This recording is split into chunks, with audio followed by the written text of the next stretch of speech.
প্রিয় দেশবাসী, আমি আজ দেশবাসীর কাছে ঘোষণা করছি যে জুলাই সনদ অনুযায়ী আশু করণীয় সংস্কার কাজগুলো আমরা বাস্তবায়ন করতে প্রতিজ্ঞাবদ্ধ। বাকি অংশের বেশ কিছু কাজও আমরা শুরু করে যেতে চাই। আশা করি অবশিষ্ট অংশ পরবর্তীতে নির্বাচিত সরকারের মাধ্যমে বাস্তবায়ন অব্যাহত থাকবে। প্রাতিষ্ঠানিক সংস্কারের দৃঢ় প্রতিশ্রুতি বাস্তবায়নে আমাদেরকে দৃঢ়ভাবে এবং ঐক্যবদ্ধভাবে এগিয়ে যেতে হবে। এর কোনো বিকল্প নেই। এর বাস্তবায়নের মাধ্যমে পুরো বিশ্বের কাছে দেশের নতুন ঐক্যবদ্ধ ভাবমূর্তি তুলে ধরা যাবে। বিশ্বব্যাপী সবার কাছে জাতি হিসেবে বাংলাদেশের শক্তি সম্পর্কে স্পষ্ট ধারণা তৈরি হবে। ঐকমত্য কমিশন গঠন করা আমাদের একটি দুঃসাহসিক উদ্যোগ ছিল। অন্য কোনো দেশে এমন কোনো নজির নেই। এর মাধ্যমে আমরা জাতি হিসেবে রাজনৈতিক গভীরতার সন্ধান পেয়েছি। রাজনৈতিক ঐক্যে পৌঁছার জন্য ঐকমত্য কমিশনের সঙ্গে সকল দলের দলগত প্রস্তুতি, ঘণ্টার পর ঘণ্টা কমিশনের সঙ্গে ঐকান্তিক আলোচনা, জাতীয় লাইভ টেলিভিশনের সামনে সকল দলের ঐকমত্যে পৌঁছার একান্ত প্রয়াস আমাদের রাজনৈতিক ইতিহাসে স্মরণীয় হয়ে থাকবে। এই কমিশনের চেয়ারম্যান হিসেবে আমি সকল রাজনৈতিক দলের কাছে তাদের সীমাহীন ধৈর্য এবং কমিশনের প্রতি তাদের সহযোগিতা এবং সৌজন্য প্রকাশের জন্য জাতির পক্ষ থেকে ধন্যবাদ জানাচ্ছি। আশা করি আমাদের অসমাপ্ত কাজ সমাপ্ত করে শিগগিরই পূর্ণাঙ্গ জুলাই সনদ তৈরি করে জাতির জন্য একটা নতুন পথ নির্দেশনা রেখে যেতে পারব। এই কমিশনের অভিজ্ঞতার মাধ্যমে দেশের যে নতুন রাজনৈতিক সংস্কৃতি গড়ে ওঠার সম্ভাবনা দেখা দিয়েছে, আগামী নির্বাচনের মাধ্যমে যদি সেটা বিকাশমানভাবে স্থায়ী রূপ দিতে পারে, তাহলে আমরা ভবিষ্যতের সকল রাজনৈতিক সংকট মোকাবেলা করতে সক্ষম হব। সকল প্রস্তুতি সমাপ্ত করে দেশের সকল মানুষের, কিশোর কিশোরী, তরুণ তরুণী, ছাত্রছাত্রী, কৃষক, জেলে, গৃহিণী, দিনমজুর, শ্রমিক, ব্যবসায়ী, পেশাজীবী, শিল্পী সবাই মিলে চেষ্টা করে একটা সুন্দর নিখুঁত নির্বাচন আয়োজন করে নতুন বাংলাদেশের দৃঢ় ভিত্তি রচনা করব। প্রিয় দেশবাসী, আমি জানি আগামী জাতীয় নির্বাচন কখন হবে সে বিষয়ে সিদ্ধান্ত জানার জন্য রাজনৈতিক দল ও জনগণের মধ্যে বিপুল আগ্রহ রয়েছে। আমি বারবার বলেছি, এই নির্বাচন ডিসেম্বর থেকে আগামী বছরের জুনের মধ্যে অনুষ্ঠিত হবে। এই সময়ের মধ্যে দেশের নির্বাচন উপযোগী পরিবেশ সৃষ্টির জন্য যা যা করা দরকার সরকার তাই করছে। এখানে মনে রাখা জরুরি, বাংলাদেশ স্বাধীনতার পর থেকে যতবার গভীর সংকটে নিমজ্জিত হয়েছে তার সবগুলোরই প্রধান কারণ ছিল ত্রুটিপূর্ণ নির্বাচন। ত্রুটিপূর্ণ নির্বাচন প্রক্রিয়ায় বারবার ক্ষমতা কক্ষিগত করার মধ্য দিয়ে একটি রাজনৈতিক দল বর্বর ফ্যাসিস্টে পরিণত হয়েছিল। এই ধরনের নির্বাচন যারা আয়োজন করে তারা জাতির কাছে অপরাধী হিসেবে চিহ্নিত হয়ে যায়। এমন নির্বাচনের মধ্য দিয়ে যে দল ক্ষমতায় আসে তারাও জনগণের কাছে ঘৃণিত হয়ে থাকে। এই সরকারের একটি বড় দায়িত্ব হলো একটি পরিচ্ছন্ন, উৎসবমুখর, শান্তিপূর্ণ, বিপুলভাবে অংশগ্রহণের পরিবেশে একটি নির্বাচন অনুষ্ঠান করা, এমন একটি নির্বাচন আয়োজন করা যাতে করে দেশ ভবিষ্যতে নতুন সংকটে না পড়ে। এই জন্য সবচেয়ে বেশি গুরুত্বপূর্ণ হলো প্রাতিষ্ঠানিক সংস্কার। যেই প্রতিষ্ঠানগুলো নির্বাচনের সঙ্গে সরাসরি জড়িত সেগুলোতে যদি সুশাসন নিশ্চিত করা না যায় তাহলে ছাত্র জনতার সকল আত্মত্যাগ বিফলে যাবে। সংস্কার, বিচার, নির্বাচন এই তিনটি ম্যান্ডেটের ভিত্তিতে আমরা দায়িত্ব গ্রহণ করেছিলাম। সেই বিবেচনায় আগামী রোজার ঈদের মধ্যে সংস্কার ও বিচারের বিষয়ে আমরা একটি গ্রহণযোগ্য জায়গায় পৌঁছতে পারব বলে বিশ্বাস করি। বিশেষ করে মানবতা বিরোধী অপরাধের বিচার, যা কিনা জুলাই গণ অভ্যুত্থানের শহীদদের প্রতি আমাদের সম্মিলিত দায়, সে বিষয়ে আমরা দৃশ্যমান অগ্রগতি দেখতে পারব। এতে আমাদের উপর আপনাদের অর্পিত ম্যান্ডেট ন্যূনতম হলেও বাস্তবায়ন করে যেতে পারব। সেই বিবেচনায় ও ইতিহাসে সবচেয়ে অবাধ, সুষ্ঠু, প্রতিদ্বন্দ্বিতামূলক ও গ্রহণযোগ্য নির্বাচন আয়োজনের জন্য সকল পক্ষের সঙ্গে আমরা আলোচনা করেছি। পাশাপাশি বিচার, সংস্কার ও নির্বাচন সংক্রান্ত চলমান সংস্কার কার্যক্রম পর্যালোচনা করে নির্বাচন কমিশন উপযুক্ত সময়ে আপনাদের কাছে নির্বাচনের বিস্তারিত রোডম্যাপ প্রদান করবে। আমরা এমন নির্বাচন চাই যা দেখে অভ্যুত্থানের শহীদদের আত্মা তৃপ্তি পাবে, তাদের আত্মা শান্তি পাবে। আমরা চাই আগামী নির্বাচনে সবচেয়ে বেশি ভোটার, সবচেয়ে বেশি প্রার্থী ও দল অংশ নেক। এটা সবচেয়ে অবাধ, সুষ্ঠু ও নিরপেক্ষ নির্বাচন হিসেবে জাতির কাছে স্মরণীয় হয়ে থাকুক। দেড় যুগ পরে দেশে সত্যিকারের একটি জনপ্রতিনিধিত্বশীল সংসদ গঠিত হবে। বিপুল তরুণ গোষ্ঠী এবার জীবনে প্রথম ভোট দেওয়ার সুযোগ পাবে। এসব লক্ষ্যে প্রয়োজনীয় সকল পদক্ষেপ নেওয়ার জন্য আমরা জাতির কাছে অঙ্গীকারবদ্ধ। আমি দেশবাসীর প্রতি আহ্বান জানাই, আপনারা সকল রাজনৈতিক দল এবং আপনাদের এলাকার প্রার্থীদের কাছ থেকে সুনির্দিষ্ট অঙ্গীকার আদায় করে নেবেন, যেন আগামী সংসদের প্রথম অধিবেশনেই যেসব সংস্কারের প্রশ্নে ঐকমত্য অর্জিত হয়েছে তা কোনো প্রকার কাটাছেঁড়া ছাড়াই যেন তারা অনুমোদন করেন। আপনারা ওয়াদা আদায় করে নেবেন যে তারা বাংলাদেশের স্বাধীনতা, সার্বভৌমত্ব, আঞ্চলিক অখণ্ডতা এবং জাতীয় মর্যাদার প্রশ্নে কখনো কোনো প্রকার আপোষ করবেন না এবং দেশের বাইরের কোনো শক্তির কাছে দেশের স্বার্থ বিকিয়ে দেবেন না। আপনারা তাদের কাছে সুনির্দিষ্ট প্রতিশ্রুতি আদায় করে নেবেন এই মর্মে যে তারা কখনোই কোনো অবস্থাতেই আপনাদের গণতান্ত্রিক অধিকার ও মানবিক মর্যাদার ক্ষুণ্ণ করবেন না। আপনারা তাদের কাছে অঙ্গীকার আদায় করে নেবেন যে তারা সম্পূর্ণ সততা ও স্বচ্ছতার সাথে দেশ পরিচালনা করবেন এবং সকল প্রকার দুর্নীতি, দলীয়করণ, টেন্ডারবাজি, সিন্ডিকেটবাজি, চাঁদাবাজি, সন্ত্রাসী কর্মকাণ্ড ইত্যাদি গণবিরোধী কাজ থেকে নিজেদেরকে সম্পূর্ণভাবে মুক্ত রাখবেন। আমি আপনাদের আবারও স্মরণ করিয়ে দিতে চাই যে এবারের নির্বাচন শুধু শান্তিপূর্ণ নির্বাচন করার বিষয় নয়, এটা ছাত্র জনতার অভ্যুত্থানের আকাঙ্ক্ষা নতুন বাংলাদেশ গড়ার নির্বাচন। এই নির্বাচনে পরিচিত দলগুলিই থাকবে, তাদের পরিচিত মার্কাগুলিই থাকবে, কিন্তু ভোটারকে বের করে আনতে হবে যে এই মার্কার পেছনে আপনার কাছে ভোট প্রার্থীরা কে কতটুকু নতুন বাংলাদেশ গড়ার জন্য প্রস্তুত, কে কতটা প্রতিজ্ঞাবদ্ধ। আমরা যারা এই নির্বাচনে ভোটার হব তারা অত্যন্ত সৌভাগ্যবান এবং সৌভাগ্যবতী। আমরা একটা অনন্য ঐতিহাসিক ভূমিকা পালনের সুযোগ ও দায়িত্ব পাচ্ছি। আমরা জাতির নতুন যাত্রাপথ তৈরি করে দেওয়ার দায়িত্ব পাচ্ছি। আমরা নতুন রাজনৈতিক সংস্কৃতি সৃষ্টির মহান সুযোগটা পাচ্ছি। আমাদের সুচিন্তিত ভোটের মাধ্যমেই নতুন বাংলাদেশ নির্মিত হবে, শহীদদের রক্তদান সার্থক হবে। আশা করি বিষয়টা নিয়ে চিন্তাভাবনা করেই সবাই ভোট কেন্দ্রে যাব এবং দৃঢ়প্রত্যয়ে ভোট দেব। এখন থেকে ভাবনা চিন্তা শুরু করুন, আলোচনা শুরু করুন। এখন থেকে আপনাদের ভোটের গুরুত্বটা বুঝে নিন। আপনার এবারের ভোটের গুরুত্ব ঐতিহাসিক মানদণ্ডে দেখা হবে। প্রিয় দেশবাসী, আমাদের সবসময় মনে রাখতে হবে পতিত ফ্যাসিবাদ ও তার দেশি বিদেশি দোসররা নতুন বাংলাদেশ গড়ার সম্মিলিত প্রচেষ্টাকে পদে পদে বাধাগ্রস্ত করার চেষ্টা চালিয়ে যাচ্ছে। তারা নানামুখী অপপ্রচারে লিপ্ত। তারা সবসময় চাইবে জুলাই অভ্যুত্থানের মাধ্যমে তৈরি হওয়া জাতীয় ঐক্যের শক্তিকে পরাভূত করতে, গণতান্ত্রিক আকাঙ্ক্ষা বাস্তবায়নের প্রচেষ্টাকে লাইনচ্যুত করতে এবং বাংলাদেশকে পুনরায় করায়ত্ত করতে। আমি আগেও বলেছি, আজ আবারও বলছি, আমরা একটা যুদ্ধ অবস্থায় আছি। এখন আমাদের একতাবদ্ধ থাকতে হবে যে কোনো মূল্যে। পরাজিত শক্তি এবং তাদের সহযোগীরা ওত পেতে বসে আছে আমাদের ছোবল মারার জন্য, আমাদের অগ্রযাত্রাকে রুখে দেওয়ার জন্য। আমরা তাদের কিছুতেই এই সুযোগ দেব না। আসুন আমরা আমাদের সম্মিলিত প্রচেষ্টায় প্রিয় মাতৃভূমির স্বাধীনতা, সার্বভৌমত্ব, আঞ্চলিক অখণ্ডতা ও জাতীয় মর্যাদার বিরুদ্ধে যে কোনো আঘাত প্রতিহত করার উদ্দেশ্যে প্রতিরোধের ঐক্যবদ্ধ সুদৃঢ় প্রাচীর গড়ে তুলি। লোভ, স্বার্থপরতা, হিংসা বিদ্বেষ মুক্ত হয়ে দীর্ঘমেয়াদে বাজারের জিনিসপত্রের দাম স্থিতিশীল রাখতে আমরা তৎপর হয়েছি। কোনো জিনিসের দাম যাতে আকস্মিকভাবে বেড়ে না যায় সেদিকে আমরা সর্বোচ্চ নজর দিয়েছি। ফলে এবার আলু, পেঁয়াজ, ডিম, চিনি, শাকসবজি, তরিতরকারি ও মশলাসহ অধিকাংশ পণ্যের দাম গত বছরের তুলনায় কমেছে।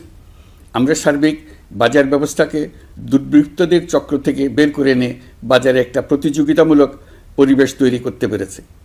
জনগণকে ন্যায্য মূল্যে নিত্য প্রয়োজনীয় জিনিস পৌঁছে দিতে সরকারের সব রকমের চেষ্টা অব্যাহত আছে। পাশাপাশি দেশবাসী যাতে নির্বিঘ্নে যাতায়াত করতে পারেন সেজন্য সরকার সর্বোচ্চ ব্যবস্থা নিয়েছে। আইনশৃঙ্খলা বাহিনীর সদস্যরা মানুষের জানমালের নিরাপত্তায় সজাগ রয়েছেন। বিপুল সংখ্যক কর্মকর্তা কর্মচারী এবং পুলিশ ও সেনাবাহিনীর সদস্যরা অক্লান্ত পরিশ্রম করছেন। আমি তাদের প্রতি আন্তরিক কৃতজ্ঞতা জানাচ্ছি। আগামী দিনে কখনোই বাস, রেল ও বিমান যাত্রায় কোনো ধরনের অনিয়ম যাতে না হয় সেজন্য সরকার একটি কেন্দ্রীয় অনলাইন টিকেটিং প্ল্যাটফর্ম করতে যাচ্ছে, যেখানে এই একই প্ল্যাটফর্ম থেকেই যাত্রীরা খুব সহজেই বাস, ট্রেন ও ফ্লাইটের টিকিট ক্রয় করতে পারবেন। একই রকমভাবে সব ধরনের সরকারি সেবা যাতে জনগণের দোরগোড়ায় পৌঁছে যায় সেজন্য নাগরিক সেবা বাংলাদেশ এই নামে একটি সেন্টার পরিচালিত হচ্ছে। দেশের সর্বত্র শহরে হাটে বাজারে তরুণ তরুণীদের মাধ্যমে বেসরকারি ব্যবস্থাপনায় সার্ভিস সেন্টার স্থাপনের কাজ শুরু করেছে। এটি ঢাকা শহরে কয়েকটি সেবাকেন্দ্রের মাধ্যমে শুরু হয়েছে। প্রশিক্ষণপ্রাপ্ত স্থানীয় তরুণ উদ্যোক্তারা নাগরিক সেবাকেন্দ্র থেকে সাধারণ নাগরিকদের এনআইডি, পাসপোর্ট, লাইসেন্স, পুলিশের কাছে জিডি করা, কর ফাইলিং করা সহ বিভিন্ন সরকারি ডিজিটাল সেবা দেবেন। এর ফলে দালাল চক্রের খপ্পর থেকে মুক্তি পাওয়া যাবে, নানা রকম হয়রানি ও ভোগান্তি কমবে বলে আমরা আশাবাদী। এই প্রজেক্ট শূন্য বাজেটে আমরা শুরু করেছি।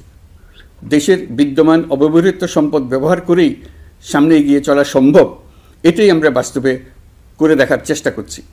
আমাদের চেষ্টা হচ্ছে প্রতিটি মন্ত্রণালয় থেকে যতগুলি সেবা এর আওতায় আনা যায় সবগুলোকে নিয়ে আসা। আমরা চেষ্টা করছি যাতে শিশু জন্মগ্রহণ করা মাত্রই তার জন্ম সনদ পেয়ে যায়, ওটাই হবে তার নাগরিক স্বীকৃতি এবং রাষ্ট্র কর্তৃক তার দায়িত্ব গ্রহণের অঙ্গীকার। ওইখান থেকেই যাবতীয় সকল সনদ সে তার নাগরিক অধিকার হিসেবে ক্রমাগতভাবে সম্মানের সঙ্গে পেতে থাকবে। এক অফিস থেকে আরেক অফিসে তার দৌড়াতে হবে না, দালালের পেছনে মাসের পর মাস ঘুরতে হবে না। বিদেশ সফরে গেলে সেখানকার প্রবাসী বাংলাদেশিরা প্রায় আমাদেরকে সরকারি সেবা পেতে নানা রকম দুর্ভোগের কথা জানান। প্রবাসীদের জন্য বিদেশে তাদের নিজ নিজ শহরে আমরা বেসরকারি উদ্যোগে পরিচালিত নাগরিক সেবা কেন্দ্র স্থাপনের উদ্যোগ নিচ্ছি। সেখান থেকে তারা পাসপোর্ট নবায়ন, জাতীয় পরিচয়পত্র ইত্যাদি সংগ্রহ করতে পারবেন। এগুলো কঠিন কাজ, এগুলোকে কঠিন করা হয়েছে, কিন্তু এখন সরকারের অভ্যন্তরে সাহসী ও উদ্যোগী সিনিয়র সচিব, সচিব এবং ডিজিদের সহযোগিতায় অন্তর্বর্তী সরকারের মেয়াদকালে আমরা এটা সমাপ্ত করতে বদ্ধপরিকর। প্রিয় দেশবাসী, আপনারা জানেন ঐতিহাসিক অভ্যুত্থানের পর এই সরকার যখন দায়িত্ব গ্রহণ করে তখন দেশের অর্থনৈতিক অবস্থা ছিল ভয়াবহ। ভয়ঙ্করভাবে যুদ্ধবিধ্বস্ত দেশের অর্থনীতিও এতটা খারাপ থাকে না যতটা খারাপ করে দিয়েছে 16 বছরের লাগামহীন লুটপাটতন্ত্র। আশার বিষয় হচ্ছে শুধু ব্যাংক নয়, প্রত্যেকটি আর্থিক প্রতিষ্ঠান এখন ঘুরে দাঁড়িয়েছে। জনগণের আমানত এখন নিরাপদ। অর্থনীতির অধিকাংশ সূচক ইতিবাচক ধারায় ফিরে এসছে। আমাদের অর্থনীতির ইতিবাচক ধারা বিদেশি বিনিয়োগকারীদেরকেও আকৃষ্ট করছে। বৈদেশিক মুদ্রার রিজার্ভ শূন্যে নেমে যাওয়ার ভয়ে পতিত সরকার বিদেশি ব্যবসায়ীদের আয় নিজ দেশে নিতে দিচ্ছিল না। আমরা সেটা নিরসন করেছি, বৈদেশিক মুদ্রার রিজার্ভকে ইতিবাচক অবস্থায় নিয়ে আসতে পেরেছি। এই অর্থ বছরে আমরা চেষ্টা করেছি এমন একটি বাজেট দিতে যা সত্যিকার অর্থে জনকল্যাণমুখী হয়। দেশের ইতিহাসে প্রথমবারের মতো একটি বাজেট তার আগের বছরের চেয়ে ছোট হয়েছে। প্রবৃত্তিকেন্দ্রিক ধারণা থেকে সরে এসে আমরা চেষ্টা করেছি সামগ্রিক উন্নয়নের ধারণায় জোর দিতে। এই বাজেট প্রথাগত ভৌত অবকাঠামো তৈরির খতিয়ান নয়। এই বাজেটে প্রাধান্য দেওয়া হয়েছে মানুষকে। নজরদারি বৃদ্ধির ফলে রপ্তানি আয় বেড়েছে। অর্থনীতির দুঃসময়ে আমাদের প্রবাসী ভাই বোনেরা রেমিটেন্স যোদ্ধা হিসেবে এগিয়ে এসছেন, যার ফলে রেমিটেন্স প্রবাহ উল্লেখযোগ্যভাবে বৃদ্ধি পেয়েছে। আমি জাতির পক্ষ থেকে সকল রেমিটেন্স যোদ্ধাকে কৃতজ্ঞতা জানাচ্ছি। স্বৈরাচারী সরকারের পতনের পর অর্থ পাচার রোধে কঠিন পদক্ষেপ নিয়েছে অন্তর্বর্তী সরকার। এছাড়া পুরনো আমদানির দায় পরিশোধ হওয়ায় বৈদেশিক মুদ্রার রিজার্ভের উপরও চাপও কমেছে। রাজস্ব আদায় বাড়ানোর জন্য পূর্ব ঘোষণা অনুযায়ী জাতীয় রাজস্ব বোর্ড এনবিআর ভেঙে অর্থ মন্ত্রণালয়ের অধীনে রাজস্ব নীতি বিভাগ এবং রাজস্ব ব্যবস্থাপনা বিভাগ নামে দুটি স্বতন্ত্র বিভাগ প্রতিষ্ঠা করা হয়েছে। এটি একটি বড় কাঠামোগত সংস্কার।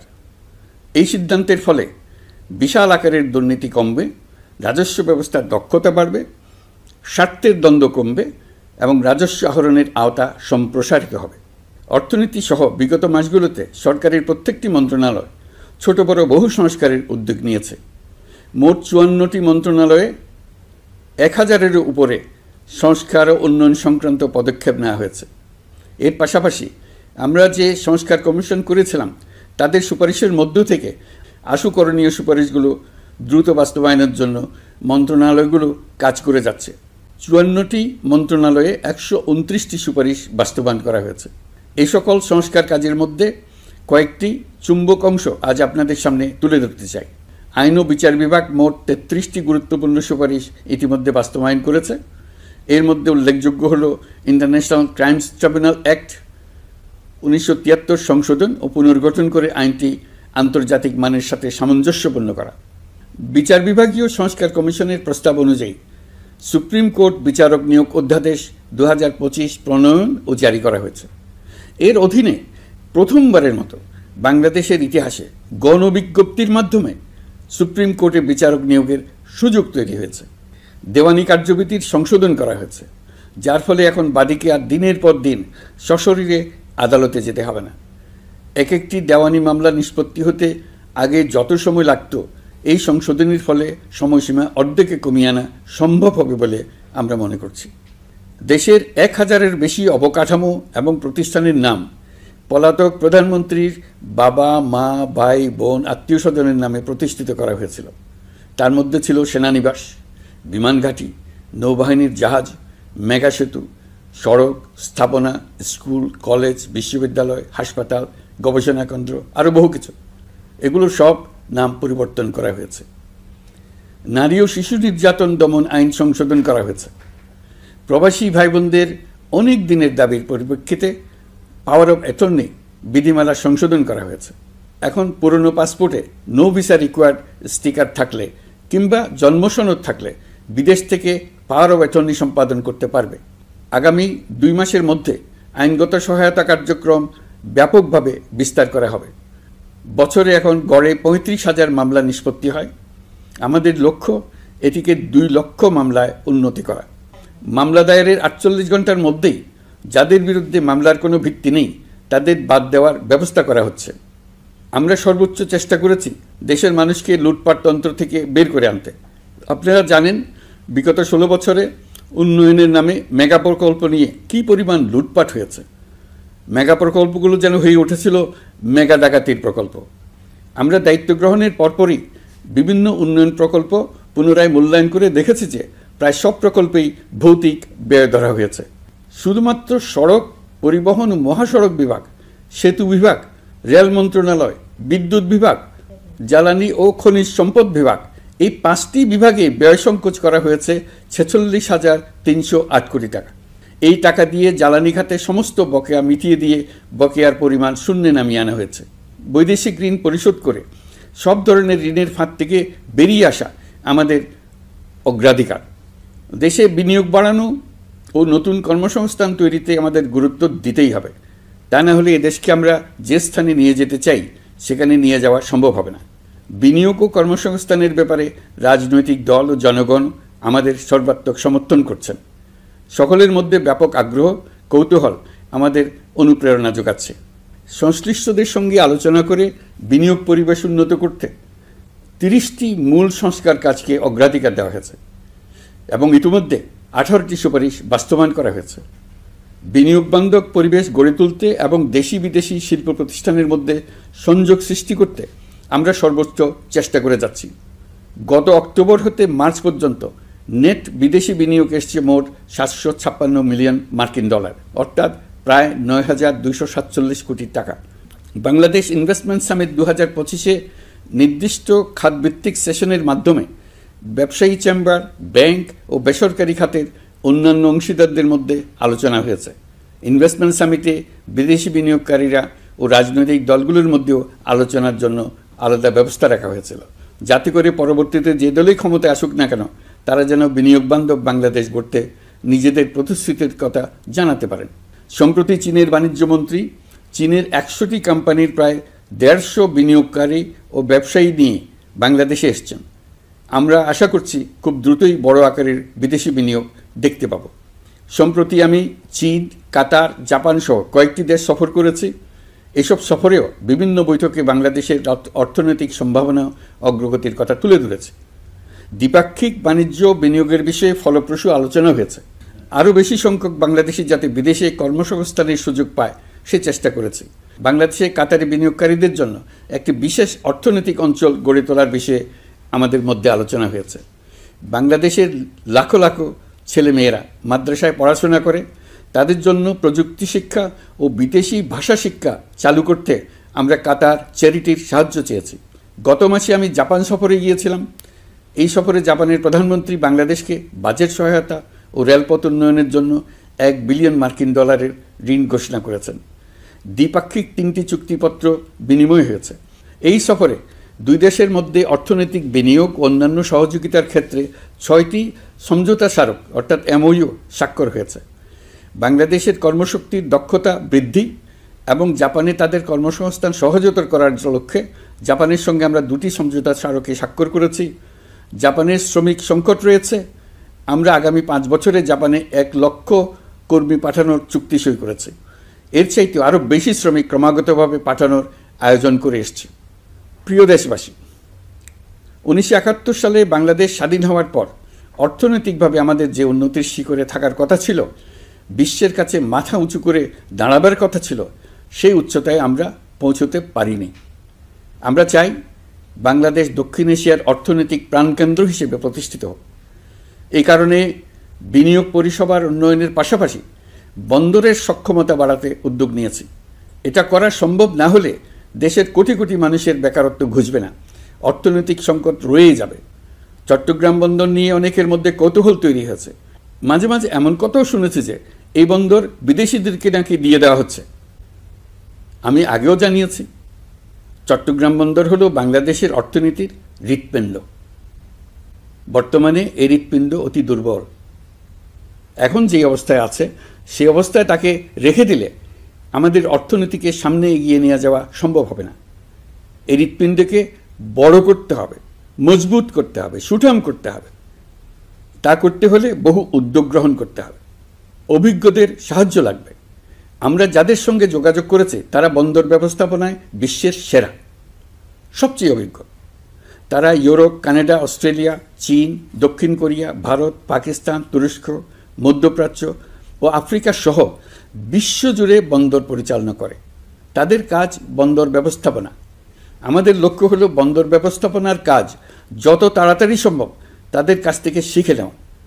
আমি গ্যারান্টি দিয়ে বলতে পারি, যদি 31 সালের মধ্যে আমরা বন্দরের কাজ শিখে ফেলি, এর পরবর্তী 5 বছরে অর্থাৎ 36 সালের মধ্যে পৃথিবীর যত দেশে যত বন্দর এই কোম্পানিগুলো চালায় তাদের বহু বন্দর এই বাংলাদেশিরাই পরিচালনা করবে।